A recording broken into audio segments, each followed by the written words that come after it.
سلام، سروشم. اینجا بازیکده شیراز. امروز بازی گاراژ میخوام بهتون معرفی کنم. باستولید بازی فور سیل هست. توی نسخه اورجینالش قرار ملک خرید و فروش کنین، ولی توی گاراژ به جای اون ملک ها وسایل نقلیه رو خرید و فروش میکنین.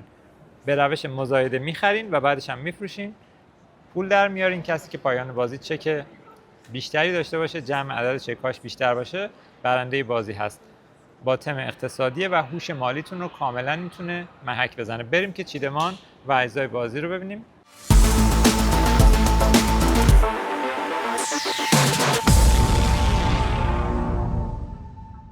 خب اجزای بازی رو ببینیم. 30 تا وسیله نقلیه از شماره 1 تا 30. هرچی شمارش بالاتر باشه ارزشش بیشتره. اینم شماره 30 هست. و 30 تا چک به ارزش از 0 که میشه چک برگشتی تا شماره 15000، یعنی تا رقم 15000. واحد پول بازی هم گ هست. نمیدونم منظوری داشتن یا نه. و اسکناس های بازی که اسکناس های 1000 گی رو داریم. بر اساس این جدولی که روی تصویر میبینید اول بازی به همه بازیکن ها پول داده میشه. مثلا برای بازی 3 نفره نفری 28000 گی همه دارن، 28 تا اسکناس 1000 گی. برای بازی 4 نفره و 3 5 و 4 و 3 طبق این جدوله اول بازی به همه پول داده میشه. پیشنهاد میشه که یه جعبه کوچیک به عنوان گاف صندوق بازیکن ها بهشون داده بشه که هر بازیکنی پولهاش رو توش مخفی کنه. و روال بازی به چه صورته؟ اول بازی فاز به دست آوردن یا خریدن این وسیله نقلیه هاست. این چک‌ها رو کلا میذاریم کنار، باهاشون کاری نداریم. بر اساس تعداد بازیکن هر راند بازی یک تعدادی وسیله نقلیه به صورت رندوم روی میز قرار میگیره. مثال برای حالت 3 نفره 3 تا وسیله نقلیه به صورت رندوم میاد روی میز. حالا شماره 17 30 1. هر راند بازی من اینا رو چند بار بچرخونم تا جهتش اینجوریه. هر راند بازی مزایده برای با ارزش ترین وسیله‌ای که روی میز قرار گرفته انجام میشه. یعنی الان بین این سه تا 30 براش مزایده میشه. هر بازیکنی میتونه برای این پیشنهاد بده. از بازیکن شروع کننده هر بازیکن پیشنهادش رو باید از پشت گاف صندوقش در بیاره و جلوی خودش قرار بده. یعنی مثلا فرض کنیم برای حالت 3 نفر است، من 1000 تا پیشنهاد میدم برای شماره 30. نفر بعدی که این طرف نشسته باید حداقل 1000 تا بهش اضافه کنه، 2000 تا پیشنهاد میده. بیشتر هم میتونه پیشنهاد بده ولی منطقی شاید نباشه برای راند اول. نفر سوم یا باید بگه 3000 تا یا میتونه انصراف بده. در کل هر بازیکنی میتونه برای مزایده ها انصراف بده و اصلا توی مزایده شرکت نکنه که میگم چه اتفاقی میفته.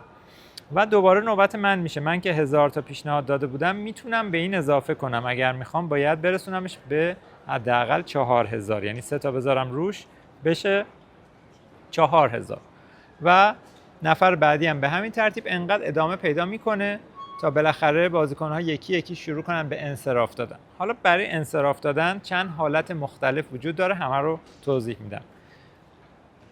بازیکنی که 2000 تا پیشنهاد داده اگه الان انصراف بده، چون رقمش زوج هست باید نصفش رو پرداخت کنه، نصفش رو میبره پشت گاف صندوقش و کم ارزش ترین وسیله نقلیه رو برمیداره. نفر بعدی که 3000 پیشنهاد داده اگه الان تصمیم به انصراف داشته باشه، چون رقمش فرد هست، در واقع مضرب فردی از 1000 هست، نصف بیشترش رو پرداخت میکنه، یعنی 2000 تاشو میده، 1000 تاش رو میبره پشت گاف صندوقش و شماره بعدی کم ارزش رو میبره، یعنی 17 ها میبره. و نفری که برنده مزایده هست تمام پولش رو پرداخت میکنه، 4000 رو باید بدم و شماره 30 رو ببرم. حالتهای دیگر رو براتون مثال بزنم با همین 3 تا کارت. فرض کنید که به این صورته. هر بازیکنی که نخواد اصلا توی مزایده شرکت کنه، بدون اینکه هیچ پولی وسط بذاره، کم ارزش ترین وسیله نقلیه رو برمیداره برای خودش.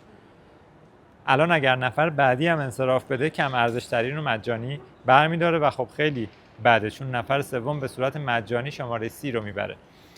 به عنوان استراتژی بازی اگر بخوام بهتون بگم، شما باید سعی کنید با اون مقدار اسکناسی که اول بازی دارید بتونید بهترین وسیله نقلیه های ممکن رو توی مزایده ها ببرید. توی حالت 3 نفره، چون ما کلا 30 تا وسیله نقلیه داریم، 10 تا مزایده قرار برگزار بشه. پس شما باید پولتون رو برای 10 تا مزایده مدیریت کنید. چرا؟ چون اگر مزایده های آخر پول نداشته باشین یا پول کم بیارین، مجبورین هی تون تون انصراف بدین و کم ارزش ترین وسیله نقلیه های مزایده های آخر گیرتون میاد که اصلا جالب نیست. پس باید یه جوری اون مقدار اسکناس رو مدیریت کنید که توی اون تعداد مزایده مشخص بر اساس تعداد بازیکن بتونید بهترین وسیله نقلیه ها رو، شماره های بالاتر رو برای خودتون داشته باشین. مثال بعدی، فرض کنین من 1000 پیشنهاد دادم، نفر بعدی 2000 پیشنهاد داده، نفر سوم 3000 پیشنهاد داده. نفری که 1000 پیشنهاد داده اگر انصراف بده، چون نصف نداره، کل 1000 رو باید پرداخت کنه، کم ارزش ترین رو ببره. نفر بعدی اگه انصراف بده، رقمش زوجه، نصفش رو میده، 17 رو میبره، و نفر آخر برنده مزایده همه پولش رو میده و این رو میبره. به همین ترتیب هی مزایده برگزار میشه، 3 تا 3 تا، چون 3 نفره توضیح دادم، کارت روی میز قرار میگیره و تا پایان مزایده ها همین رواله. وقتی که همه وسیله ها به طور مساوی بین بازیکن ها تقسیم شد، میریم برای فاز دوم بازی. حالا هر بازیکنی هر تعدادی وسیله نقلیه که توی مزایده های مختلف برنده شده باشه توی دستش مرتب میکنه، میریم برای فاز دوم. اینجا چک هایی که وجود دارن رو یه بار دیگه بهتون میگم. از 0 داریم تا 15000 و به این صورته که 1000 تا 1000 تا بالا میره. یعنی ما چک 0 داریم، 1000 رو استثناء نداریم چون واحد پول بازی هست، دیگه چک 1000 ما نداریم چون اسکناس 1000 داشتیم. بعد از 0 میشه چک 2000، بعدش میشه 3000،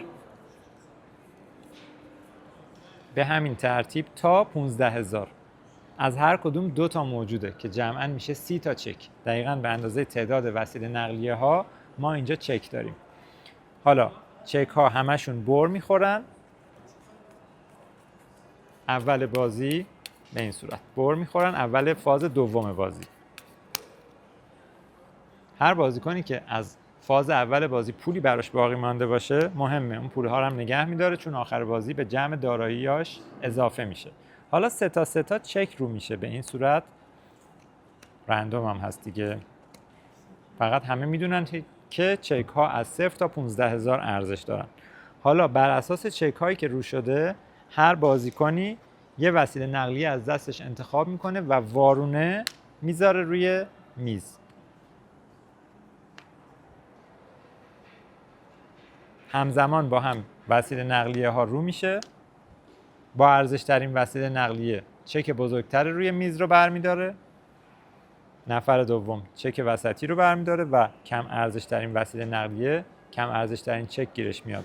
حالا دیگه این وسیله نقلیه ها انگار به پارکینگ منتقل میشن، چون دارین میفروشین، به جاش چک برمیدارین. چک ها رو به صورت وارونه روبروی خودتون قرار میدین. این فاز دوم هم انقدر ادامه پیدا میکنه تا تمام چک ها بین بازیکن ها تقسیم بشه.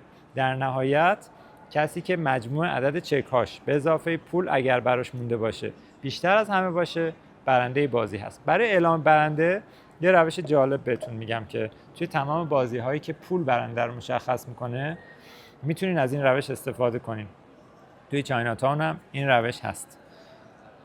همه بازیکن ها لایکشون رو وسط قرار میدن و یک نفر به عنوان اعلام کننده شروع میکنه به اعلام عدد. مثلا میگه 50000. اگر 50000 تا دارین، لایکتون سر جاش میمونه. بعد میگه 60000، بعد میگه 70000. مثلا اگر شما 70000 رو ندارین، لایکتون تبدیل به دیسلایک میشه. انقدر بازیکن ها یکی یکی حذف میشن تا در نهایت لایک باقی مانده میشه برنده بازی. مرسی که ویدیو رو تا اینجا نگاه کردین. اگر سوال یا نظری در مورد بازی گاراژ دارین، حتما برامون کامنت بذارین و بپرسین. امیدوارم تندرست باشین. خدا نگهدار.